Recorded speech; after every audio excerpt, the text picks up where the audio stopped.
Welcome back to the TallyMoney show. We've been asking you in today's You Decide poll, who would be a better Chancellor, Rachel Reeves or Ed Miliband?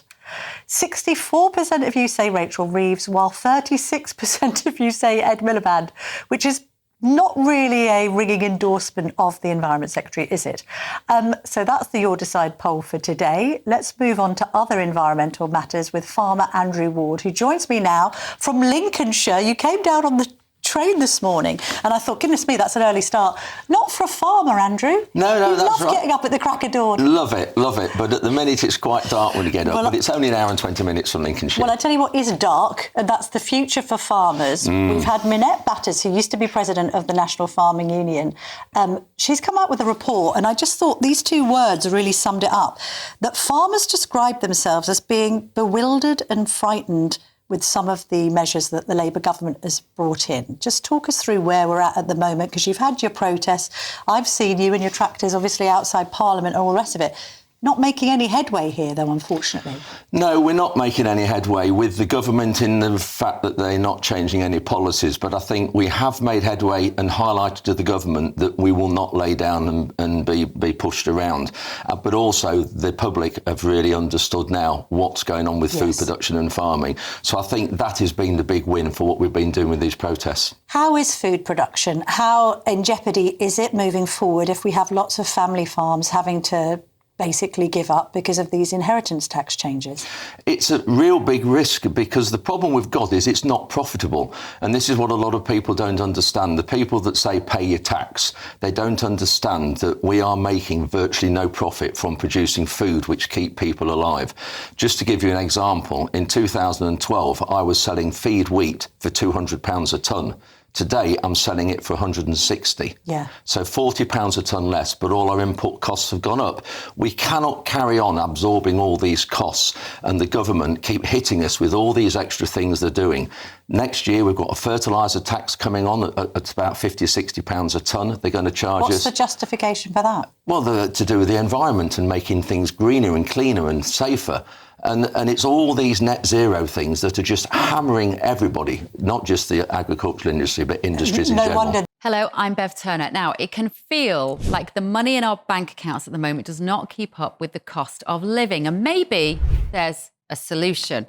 I'm here today with the CEO of TallyMoney, Cameron Parry. Cameron, what is TallyMoney?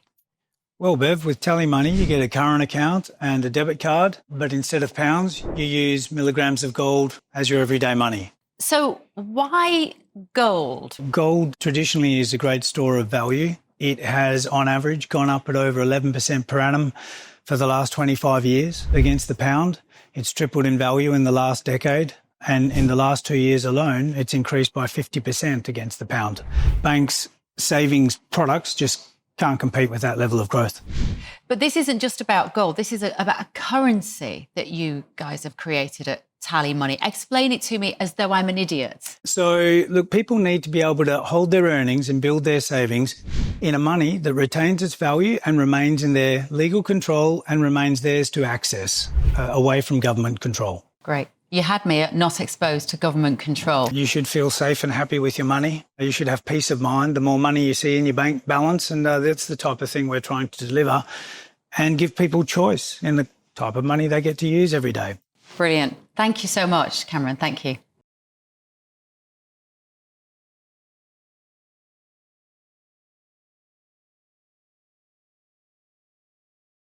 Then there was a look of dread in your eyes as we polled our audience as to whether Ed Miliband might make a better Chancellor.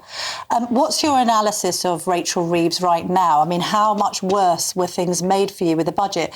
I just merely ask that because I would imagine that farmers do employ people on minimum wage, and that's gone up.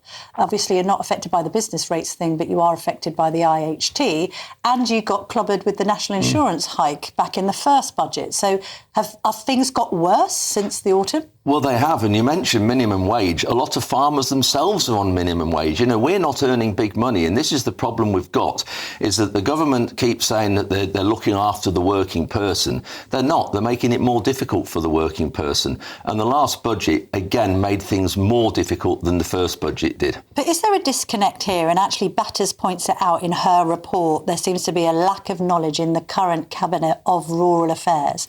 The working man and woman, I think they think that workers are people who worked in Keir Starmer's father's factory or whatever.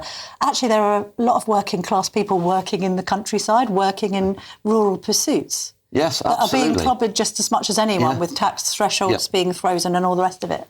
Yeah, exactly. And this is the problem we've got, is that he says he's protecting working people, yet surely farmers are working people, because we work more hours than most people do and feed the nation and keep people alive.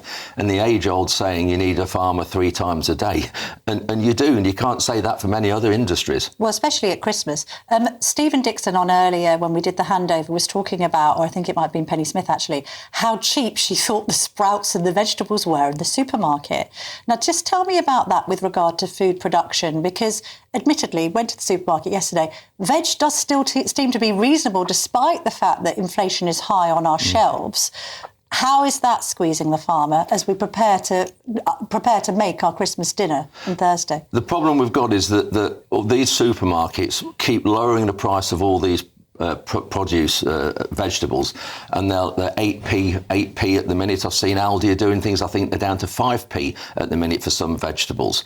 But the problem is, all that's doing is it gets the public into the supermarket, so they'll buy other items that are a lot more expensive. But that is just hoodwinking the public to say that, OK, if I can buy food at that price, then that's what it costs the farmer to grow, when invariably it will cost 3 or 4 or 5 times that amount to grow those crops. And so it's deceiving the public by having these prices so low. What's your message to the Chancellor? Because, I mean, the government is arguing that these changes are necessary and that there are black holes in the finances and all the rest of it. That's how they're justifying what they're doing. They also, and I think she has said in the past, that they are listening to farmers. Are they? What's your message? If they were listening to farmers, they wouldn't be doing their utmost to ruin the industry and make the industry unprofitable. And this is the issue that we've got at the moment, that they're not listening at all.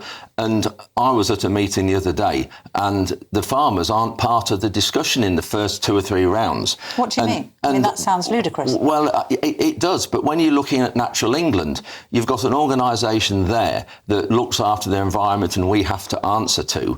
And yet when they're looking at new policies, they don't involve farmers at the first 2 or 3 hurdles. And so when you start to look at the Batters report that we've just come out, and we've got the Secretary of State said only the other day after the report came out, we need to start working with the farmers now. We're going to start talking. We're going to have this committee that we're going to form. It's too late for that. This should have been done ages ago. And if they're going to work with farmers, then they should have done it before the budget, not after the budget, when they've caused us more damage. I mean, just finally, we're running out of time, Andrew, but are you saying you just want to scrap this IHT policy completely or raise the threshold of it? Well, for a start, IHT should not be payable by anybody, not just farmers. No business should pay IHT. So we're not just sort of working on the side of farmers. Yes, scrap it would be the best thing, obviously, but if they can't scrap it and they want to get some income coming in, then raise the threshold so it does protect the true family farm. But just before we go, Camilla, I think it's worth pointing out that the public, the money, 560 million, went abroad to help foreign farmers. Good point.